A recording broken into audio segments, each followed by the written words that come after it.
Hello everyone, it's Adam, and I'm going to show you how to use Web3.js on Edgeware. Before we get started, you'll need a local Edgeware node running in dev mode or on the dev chain, running in the background. I go over how to set one up in another video. We have documentation for that as well, if that's what you prefer. Also, you should have the Web3.js documentation up so you can follow along with the tutorial. All links are in the description. All right, so once you have Edgeware node running in the background, you can take it and put it to the side.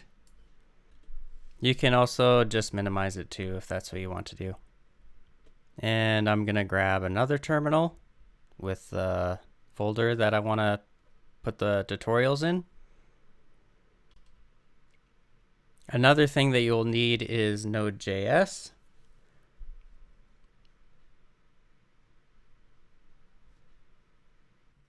To see if you already have Node.js installed, you can type in node-v. So that's the version that I have. If you don't have Node.js, you can click this link here in the documentation, and it'll take you to the website and you can download the latest version of Node.js. All right, so now we're gonna clone the GitHub repo. So just copy this command here.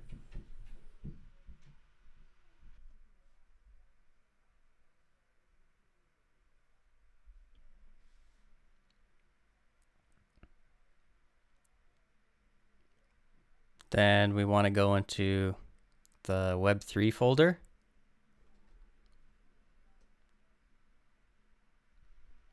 Then you can type in yarn or copy and paste it.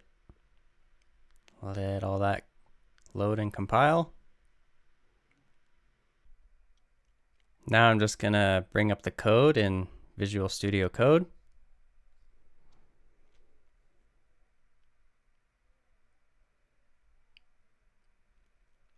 And it's good to just make sure that the code that you got from the GitHub repo matches the documentation, so everything will work properly.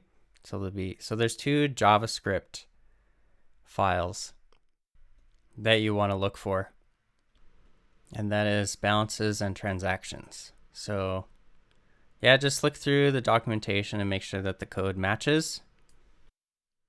I encourage you to look through the documentation too, because it gives a good description of how it all works. All right, so now I'm going to show you how to use the code. So you want to copy node balance.js and paste in there and run that.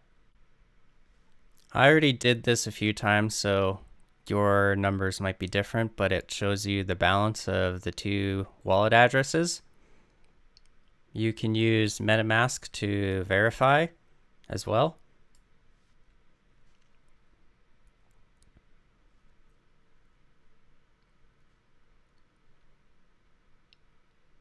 Now copy node create transaction.js and run that. And that's gonna make it transfer the funds.